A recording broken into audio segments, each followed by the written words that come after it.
Well, hello friends, and we are back together in the tiny kitchen for yet another Sunday brunch. Now, I don't know what day you're watching this or even what time of the day, but let me just tell you, any day and any time of day is good for this brunch. So I say get right to it, even if you have breakfast for dinner or breakfast for breakfast or breakfast for lunch, though I guess they would call that brunch, so we'll just let that go. So today we've got two things cooking. Right now we've got some water boiling for the grits, which I'm not really going to focus on with you all too much today because it's just simply a matter of putting these grits into that pot.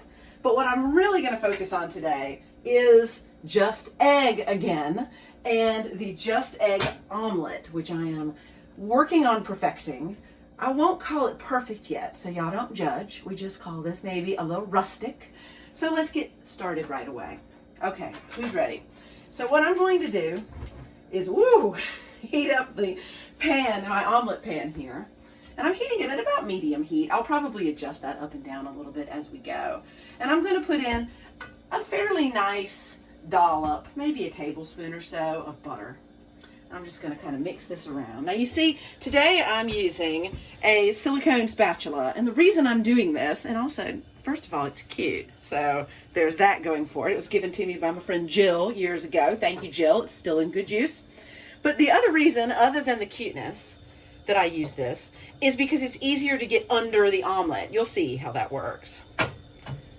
Okay, the butter is fairly well melted. I'm going to cut down the heat just a little tiny bit. Now, I've already shaken this just egg up before you all arrived, but I'll do it once more for effect and force. Next, what we're going to do is pour in about half of the just egg. About like that. Maybe one little dollop more. Like that. It's completely unscientific, and that's perfectly fine.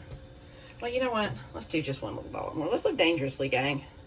That'll be about half. So I'm going to end up using half of this for me and half of this for Lily so we can have brunch together. Now, then, and this is the hardest part for me, is you just kind of have to wait a couple of minutes. So with scrambled eggs, I feel like you can get right in there right away. With the omelet, you really do need to let it kind of simmer on the bottom and kind of firm up before you can do anything with it. Now, I have to warn you, before you see any of my technique or lack thereof, I don't really have a technique. And to be honest, I've never been very good at making omelets. So if I can do this with a modicum of success, so can you. So we'll see how this goes. The cool thing about just egg is that it really behaves just like egg, hence the name Just Egg. And that really goes a long way as far as omelets. Oh, now you see my grits are ready. So let me go ahead and put this in like this. This, again, has, as Hemingway would say, has nothing to do with the story, but it's worth putting in. So I had that on high. Now please excuse me, I'm going to just cut this down to low. And I will stir it on occasion. And we will just let the grits be the grits for a moment. So let's cut this. See, this is how it goes. And you can tell my Southern really comes out when I say you have to cut it high or cut it lower. My babysitter growing up was this old, wonderful Southern woman from, this tiny little town in Georgia. And she used to always say, you got to cut it up. You got to cut that down a little bit. And so that has stayed in my lexicon for these many years. Miss Katie, thank goodness, is still with us at the ripe old age of about 96, and she's doing fine and just as salty as ever. So let's hear it for salty Southern women.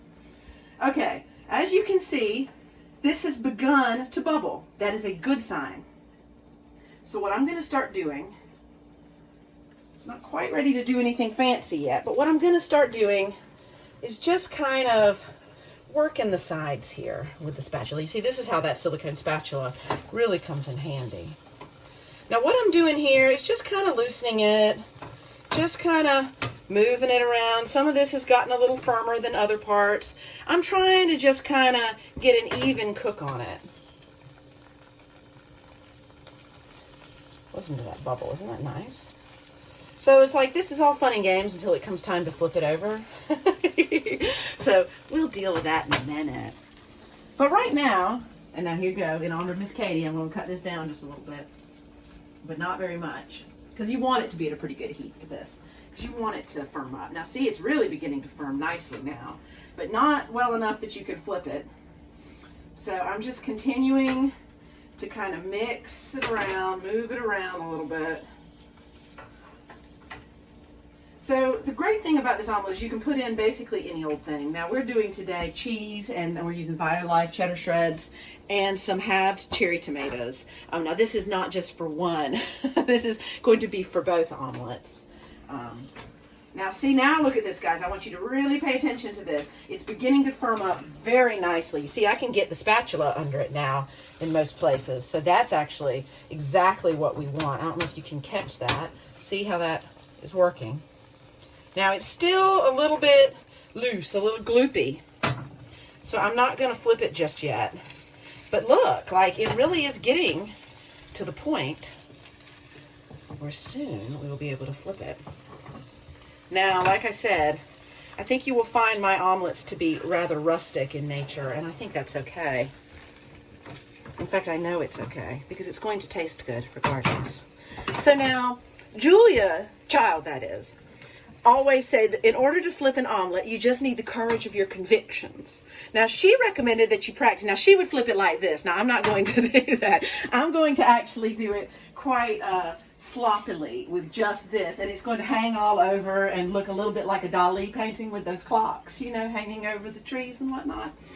But you all will just forgive me. So I think we are in a point now. I'm really just stalling because I'm scared to death to flip this thing in front of you. But we're all friends here, are we not? And as Julia said, I just need the courage of my convictions. So I'm going to give it a try. Are we ready? Are we steady? Oh, I don't think we are. Oh, okay, we're looking a little better. We're looking a little better.